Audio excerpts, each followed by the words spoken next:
It's an interesting real estate market right now. We've seen interest rates come down, which generally, when interest rates come down, prices tend to go up. But of course, we have the tariffs rolling around right now, and everybody's still trying to process that. So, certainly, when we look back on what happened back in 2021, 2022, where prices were escalating, they were up, interest rates were just starting to climb, but the market was super busy. And what we saw in that market is anybody that bought during that market, now we're 3, 4 years later, and it's normal that some people make moves in that market. And what we're seeing in the market right now is that people that bought in 2021 or 2022, they bought in that peak. And so when you get into 2025, guess what? Their home's actually worth less than what they paid.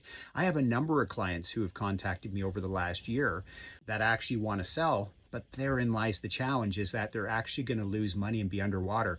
And I even have some folks that have brand new builds, be it a condo, or I have another one with a condo townhouse right now. And again, where they bought that property, it's worth 10 to 20% less realistically than what it was when they bought it. And so it becomes this market where you have to pick service over the sale.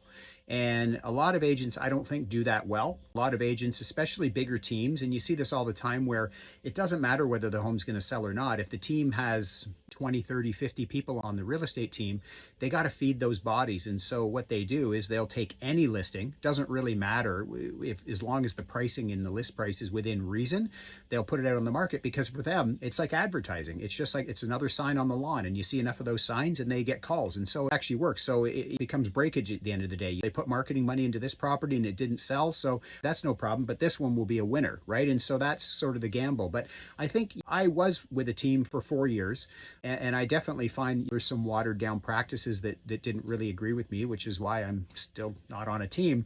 But for the solo agents, it's important. You want to pick service over the sale, because you want to build that rapport with the clients. And I have a client right now that actively needs to list. They need to sell their home because of interest rates and so on and so forth. But we're just in a market where you have to really watch. And so it's an important market where, as agents, you're really forced to pick service over the sale. So if you're going to list someone's house for sale, you really want to make sure that it's going to execute on the other side, and you don't just plump them up with all sorts of sunshine and rainbows that, hey, we're going to get your house sold, it's going to be over asking. We're just not in that market yet.